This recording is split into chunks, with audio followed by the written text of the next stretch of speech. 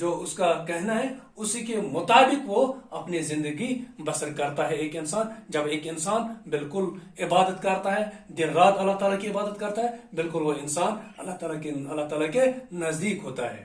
اس لیے کو بولتے mystic means someone who attempts to be united with God through prayer. بالکل عبادت کے لحاظ سے وہ اللہ تعالیٰ کے نزدیک ہو جاتا ہے اور اپنی زندگی بسر کرتا ہے. She created mystic, جو اس نے poetry لکھی ہے, she created the mystic poetry. اس نے mystic poetry create کیا ہے called works. اس کی جو poetry تھی, اس کی جو شاعری تھی, ان کو ہم بولتے ہیں works, literally saying or speech. اس کا جو works کی جو معنی literally meaning ہے وہ اس کے معنی ہے sayings or speech, کچھ کہنا. Each work containing 4 lines. حتیٰ کہ ہر ایک جو واک ہوتا ہے اس میں 4 lines ہوتے ہیں. 4 lines. ہر ایک واک میں 4 lines ہوتے ہیں. Each walk containing 4 lines. ایک واک میں 4 lines ہوتے ہیں اس نظم کی. Is a short poem structured around a theme popularly known as lullabies. حتیٰ کہ پھر اس کو ایک نظم کی شکل دیتا ہے, وہ نظم کی شکل دیتی ہے وہ جب وہ یہ واک بناتی ہے. Containing 4 lines is a short poem. بالکل short poem ہوتی ہے. Structured around a theme popularly known as lullabies. پھر ان کو اس میں کیا تھیم ہوتا ہے, اس کو ہم وہ کہتے ہیں, یہ ان کے lullabies ہوتے ہیں. Her poetry is considered the earliest composition in the Kashmiri language and plays an important role in the history of Kashmiri literature. حتیٰ کہ جو اس کی poetry تھی اس کو کیا کنسیڈر کیا جا رہا ہے, the earliest composition in the Kashmiri language. حتیٰ کہ یہ بالکل پہلی composition تھی کشمیری لینگویج کی. پہلی composition کیا تھی, اس کے جو لل دید کے واقعز تھے, یہ بالکل کشمیری زبان کے early composition تھے and plays an important role in the history of Kashmir. حتیٰ کہ کشمیر کی ہسٹری میں ان کے واقعز نے بہت ہی اہم رول ادا کیا ہے. کشمیری لٹریچر, حتیٰ کہ کشمیری لٹریچر میں لل دید کے واقعز نے بہت ہی اہم رول ادا کیا ہے. Her works represent the best teachings for mankind in the modern world. حتیٰ آج کل کے دور میں, آج کل کے ماڈرن زمانے میں ان کے واقعز نے, کن کے واقعز نے, لل دید کے واقعز نے کیا کیا, best teachings for mankind. حتیٰ کہ ان کے واقعز کیا سکھاتے ہیں ہمیں کہ مین کائنڈ کیا ہوتی ہے, انسانیت کیا ہوتی ہے. جو لل دید کے واقعز ہے وہ ہمیں ایڈوائزز کرتے ہیں. آج کل کے زمانے میں ہم لوگوں کو وہ ایڈوائز نصیحت کرتے ہیں, ان کے واقعز ہمیں نصیحت کرتے ہیں. کیا نصیحت کرتے ہیں, best teachings of mankind, کہ انسانیت سکھاتی ہے. ان کے واقعز ہمیں انسانیت سکھاتی ہے کہ انسان کو کس طریقے سے رہنا ہے اس زمین پر, وہ ایک دوسرے کو کام آنا چاہیے. ان دا ماڈرن ورلڈ, آج کل کے دور میں ان کے واقعز بہت ہی ہمیں نصیحت کرتے ہیں اور یہ کہتے ہیں کہ ایک انسان کو کس طریقے سے اپنی زندگی بسر کرنی ہے اس دور میں. They inspire us to seek unity and harmony among the people of all religions and races. حد کا ان کے جو واقعز ہیں وہ ہمیں انسپائر کرتے ہیں, وہ ہمیں آج کل کے لوگوں کو بیدار کرتے ہیں. کس لحاظ سے, to seek unity and harmony, آپس میں بھائی چارہ رکھو. ہر ایک انسان, دنیا کا جو ہر ایک انسان ہے, چاہے وہ کس مذہب سے تعلق رکھتا ہو, بالکل ان کو آپس میں بھائی چارہ ہونا چاہیے. To seek unity and harmony. Harmony means brotherhood, peaceful atmosphere. آج کل کے زمانے میں جو لوگ ہیں ان کو پیسفلی رہنا چاہیے, بردرہڈ کے بھائی کی طرح رہنا چاہیے. لیکن آج کیا ہوا, وہ بالکل ہمیں پتا ہے کہ آج کل کے دور میں کیا ہو رہا ہے. ایک ملک دوسرے ملک کے پیچھے پڑا ہے, اس لیے وہ پیسفل ایٹماسفیئر, وہ بردرہڈ کہیں پر نظر نہیں آ رہا ہے. حتیٰ کہ جو لل دید کے واقعز ہے وہ ہمیں یہ سکھاتے ہیں کہ ہمیں بھائی چارے کی طرح رہنا چاہیے, پیسفل ایٹماسفیئر میں رہنا چاہیے. لیکن وہ بالکل آج ہمیں غائب نظر آ رہا ہے اس دنیا میں. حتیٰ کہ they inspire us to seek unity and harmony. حتیٰ کہ ان کے واقعز ہمیں یہ انسپائر کرتے ہیں, یہ سکھاتے ہیں کہ جو آج کل کے لوگ ہیں ان کو یونٹی, اتفاق ان کو آپس میں اتفاق ہونا چاہیے. ہارمونی, بالکل پیسفل ایٹماسفیئر میں رہنا چاہیے. بالکل جو بھی لوگ ہیں among the people of all religions, حتیٰ کہ وہ کس مذہب کے لوگ ہوں گے یا کس ریس, کس نسل کے لوگ ہوں گے. These works describe the relationship between man and God and the deepest urge of the human soul, that is to be one with the Almighty. جو لل دید کے واقعز ہے these works describe the relation between man and God. حد کے جو واقعے ہے یہ ہمیں یہ بتا رہے ہیں کہ جو ایک تعلق ہوتا ہے انسان اور اللہ تعالیٰ کے درمیان، جو تعلق وہ کیسے ہوگا؟ ایک انسان جب اللہ تعالیٰ کی عبادت کرے گا، دن برات ان کے فرمان کے مطابق ان کی کتاب پر چلے گا، بالکل وہ اللہ تعالیٰ کے نزدیک ہو جائے گا اور ایک ریلیشن شپ بن جائے گا ایک انسان اور اللہ تعالیٰ کے درمیان. And the deepest urge of human soul, حتیٰ کہ ایک انسان کو جو سول ہے وہ بالکل تر و تازہ رہتا ہے جب وہ اللہ تعالیٰ کی عبادت کرتا ہے. That is to be one with the almighty. بالکل وہ کون ہوگا؟ وہ آلمائٹی ہوگا، وہ اللہ تعالیٰ جب ایک انسان کو جب اللہ تعالیٰ ایک انسان کو خوش ہوگا، بالکل اس کو ساری دنیا اس کو خوش ہوگی. In one of her works, she talks about the temporary nature of this world and advises people not to get overwhelmed by worldly pleasures and charms. ایک واقع میں کیا فرماتی ہے لالدت؟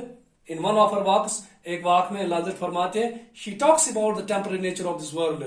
وہ یہ کہتی ہے ہم لوگوں کو مت جاؤ اس دنیا کی جو رنگ رلیاں ہوتی ہے، دنیا کا جو جوش ہوتا ہے ایک انسان میں، اس کی طرف مت جاؤ. دنیا کی جوش کی طرف مت جاؤ، دنیا کی جو رنگ رلیاں ہیں اس کی طرف مت جاؤ، جو بنگلے ہوتے ہیں، گاڑیاں ہوتی ہیں، ان کی طرف مت جاؤ. یہ ہمیں ایڈوائز کرتی ہے لالدت ایک واقع میں. She talks about the temporary nature of this world. یہ بالکل ٹیمپرری ہے. جو دنیا کی جو رنگ رلیاں ہیں، جو بنگلے ہیں، جو یہ گاڑیاں ہیں، یہ بالکل ٹیمپرری ہے. یہ رہنے والی چیز نہیں ہے. یہ مارٹل ہے، یہ امارٹل نہیں ہے. مارٹل کے معنی فنا ہونے والی چیز ہے. یہ دنیا کی جو رنگ ہے بالکل سب، جو بنگلے، جو گاڑیاں ہیں، یہ سب کچھ فنا ہونے والی چیز ہے.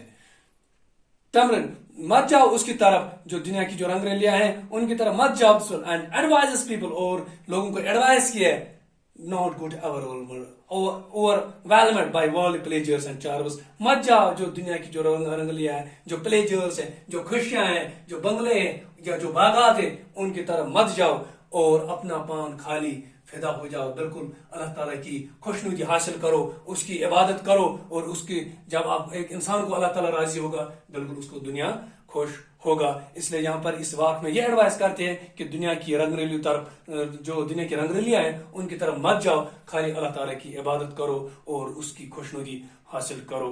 Dear students, I hope you can understand this second paragraph of this lesson, and accordingly you write down these words on your English exercise notebook. Thanks.